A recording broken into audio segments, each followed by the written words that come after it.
Welcome to today's episode of the Divershefy in Leaders podcast. I'm thrilled to be joined by Shweta Sharma, a leader who has scaled billion-dollar businesses and now helps leaders move from knowledge work to wisdom work.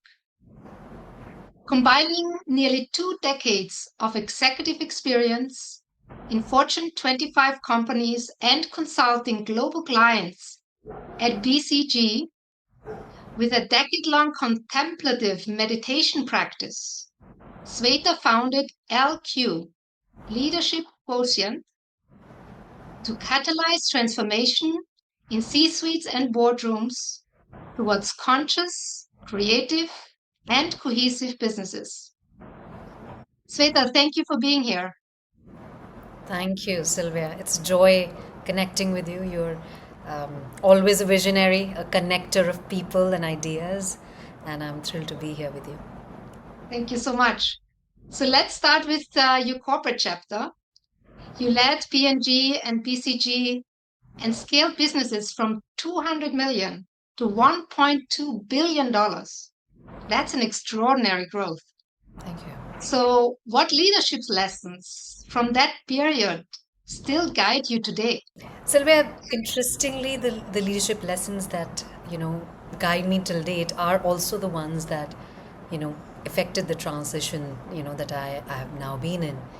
And they were around the fact that no matter how sticky your business problem was, it was actually your awareness of what your emotional life around that business problem was that unlocked growth eventually for your organization and your business. More and more in my work, what I saw was leaders who were aware of their own emotional weather and their impact on others were leaders who built sustainable businesses that grew year on year. On the other hand, there were leaders whose results would be incredible, but they would be a flash in the pan, a couple of years perhaps. And these were leaders who might have understood businesses, but failed to understand, as I said, what was their own emotional climate and their impact on their organizations. So this was one of my biggest ahas in my 2 decades of business life that now I bring in my new life to other leaders. Yes, you said, you had a turning point. You actually something changed. You shifted from corporate leadership to the advisory and mindfulness work. So what was the turning point to do that? I think there were two, and the two were separated by about 7 8 years. The first one was somewhere midway in my career, Sylvia. I was living a picture perfect life. I was flying all over the world, inking $1 million deals, and having large teams and being hosted around. In my work, lovely home, wonderful husband, 2 young children. Life was perfect except I was miserable. So no matter how many promotions I got ahead of my cohort, I somehow could not rest easy. When I was with the kids, I was worried about what was happening in the boardroom. When I was in the boardroom, I was worried if I was being, the best mom to my children, the kind of wife I wanted to be. I realized that I needed to learn how to be present just where I was.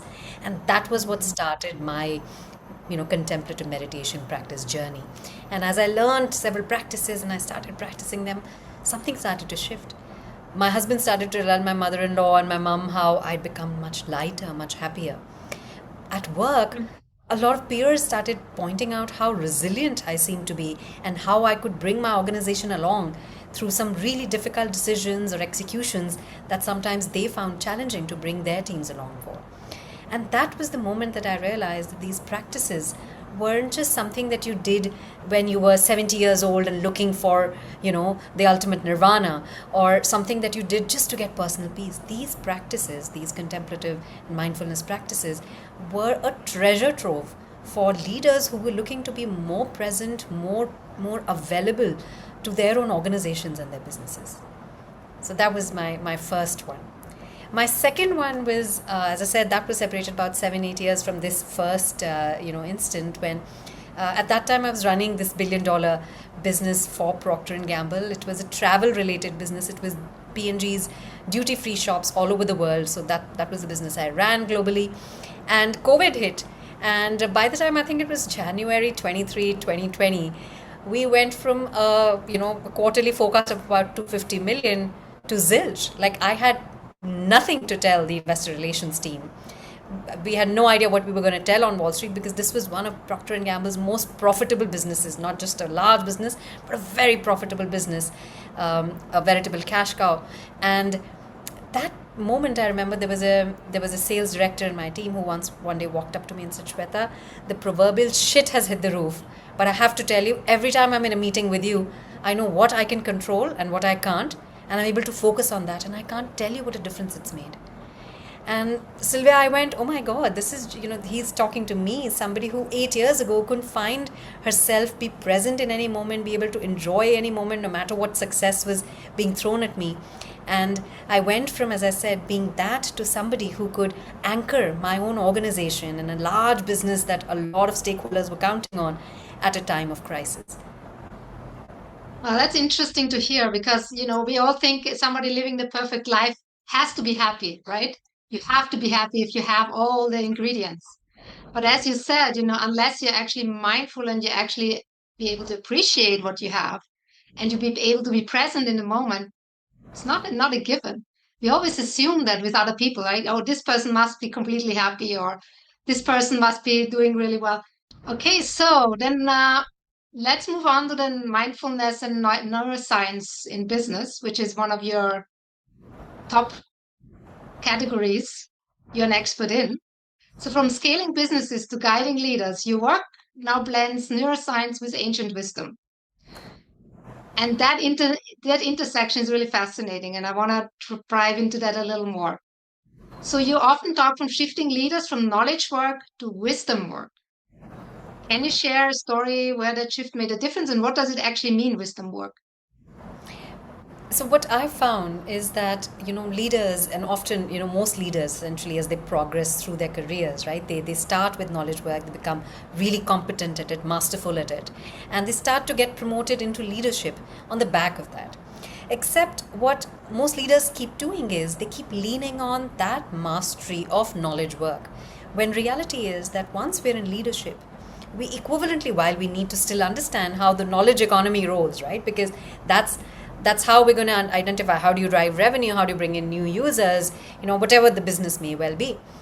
But it is actually eventually the wisdom around understanding, how do you change the direction of an organization when there is a crisis? How do you, before you're disrupted, how do you identify, the opportunities and innovate out of the current business model into the new one? Or often in most large organizations, right, there are matrix structures where, of course, there are certain, key deliverables that are common, but there are also certain deliverables that are often at odd ends in matrixed organizations. And how do you balance that? How do you start to negotiate, create interdependencies in different parts of the business?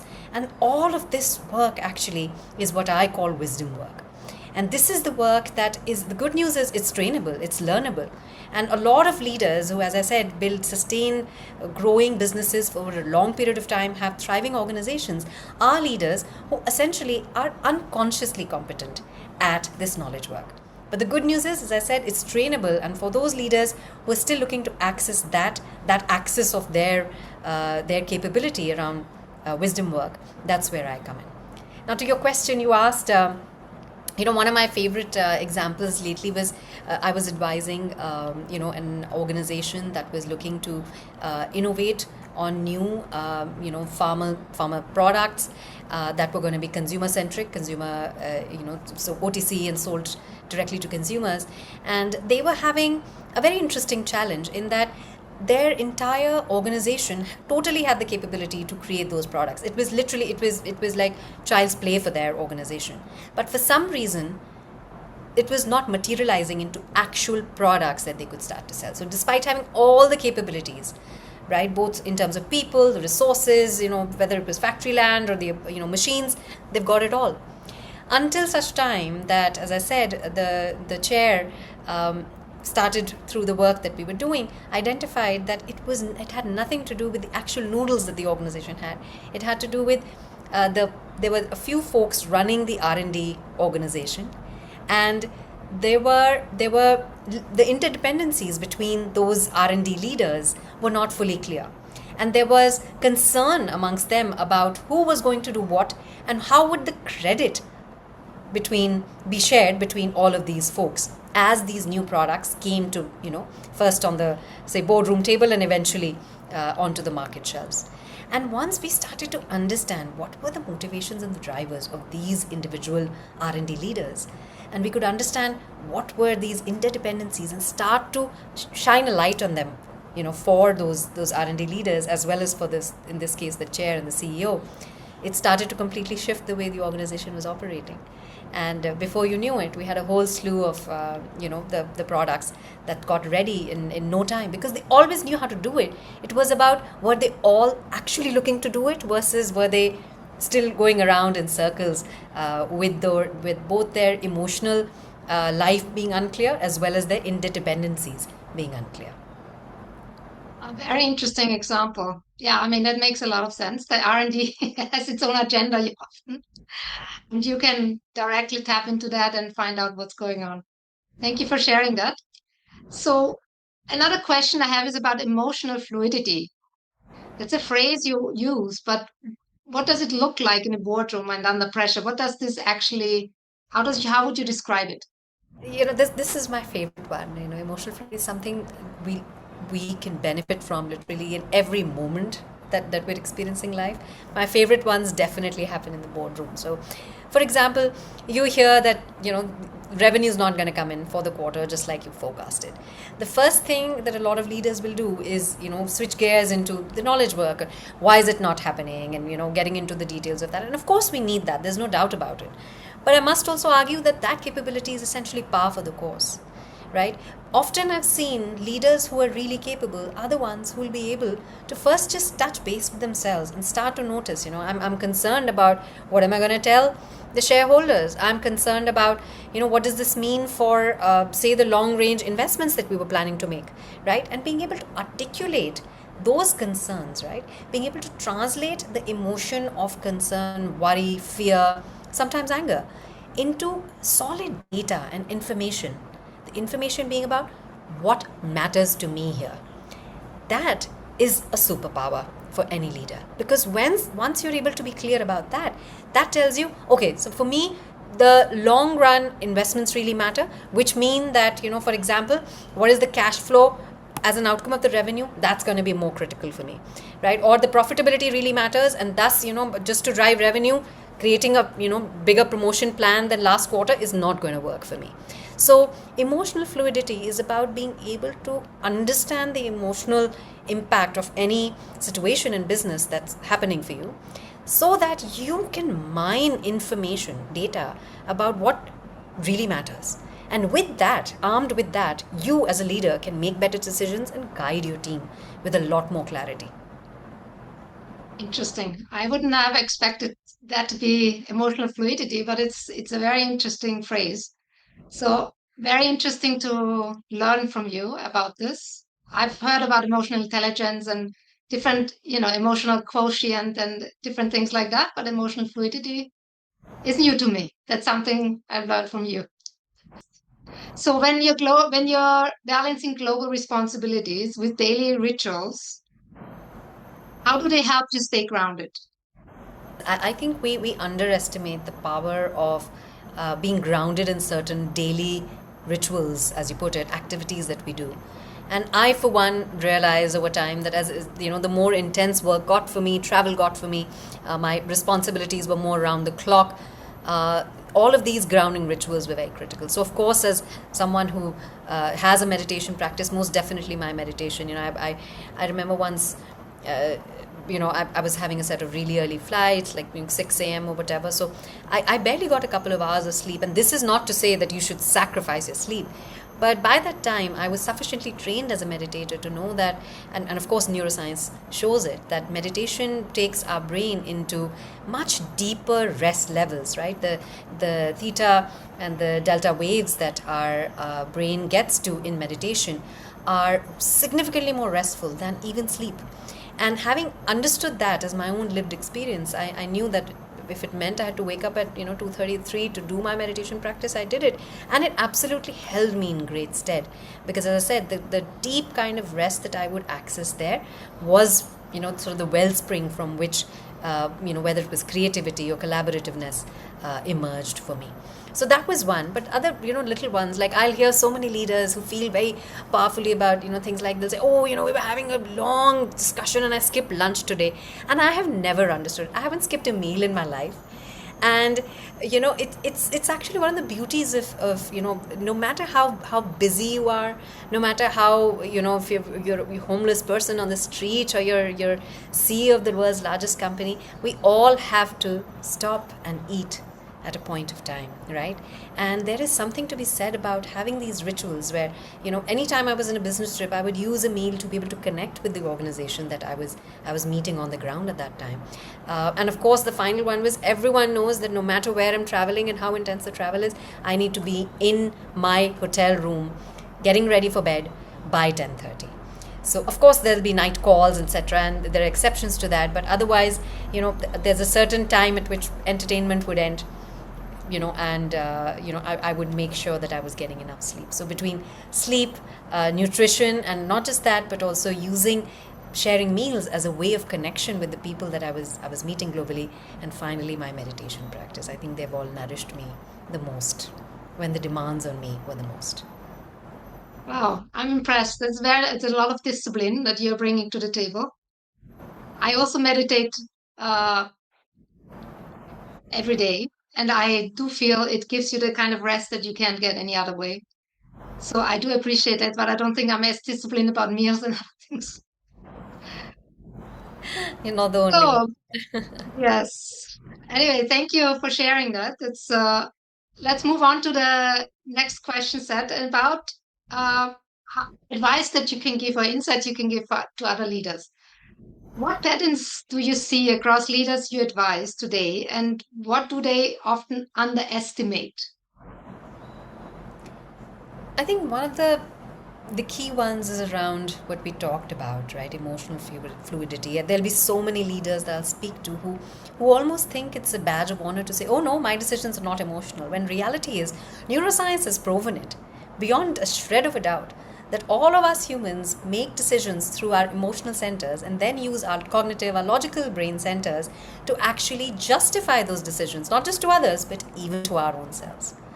So I would say that one of the patterns I consistently see is not being aware of the fact that it is our emotions that drive, frankly, the way we show up, the kind of decisions we make. And when we're not aware, essentially, we're flying blind.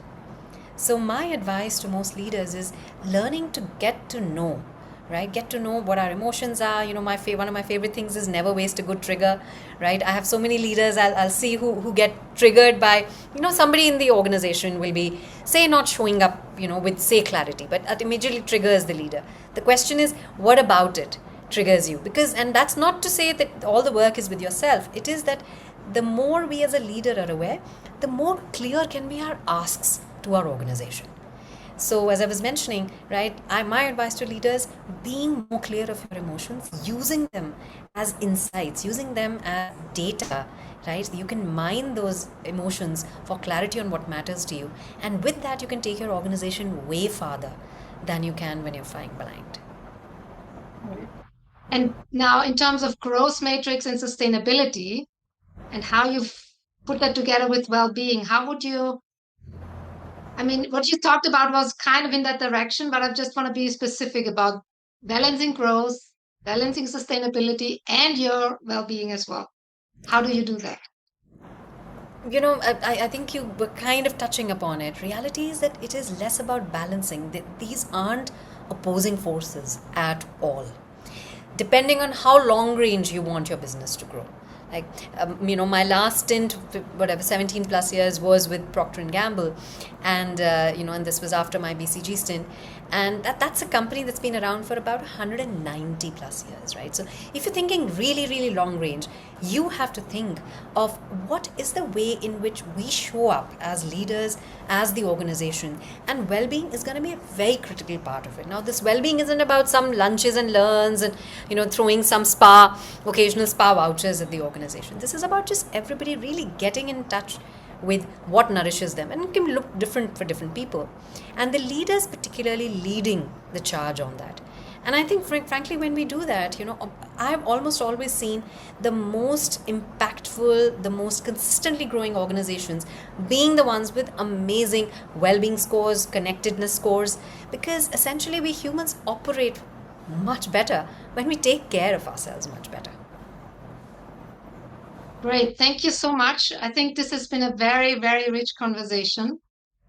From $1 billion growth to wisdom work, and from neuroscience to daily rituals. Sweta, thank you so much. How can listeners connect with you?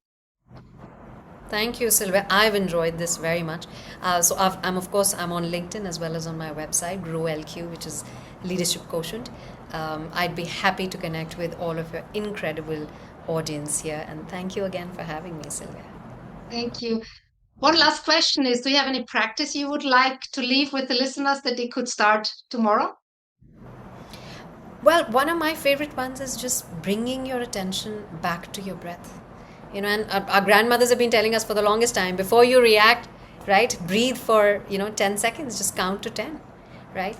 But bringing our awareness back to our breath, not looking to change it, not looking to make it deeper or whatever, right? Simply just noticing that you're breathing is a great way for us to come back into the present moment. And that one is accessible to everyone, in as much as, of course, as someone who has a deep practice and I've trained in, I encourage everyone to learn it formally.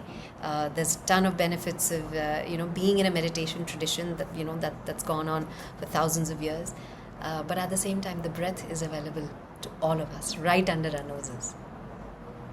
Thank you so much. Let's have a deep breath and keep going. Thank you so much for your time and really appreciate the wisdom you're sharing. And let's connect everybody with Shweta Sharma on LinkedIn. Reach out to her. I'm sure she will accept your invite. And let's continue the conversation. Thank you so much. Thank you for having me, Sylvia.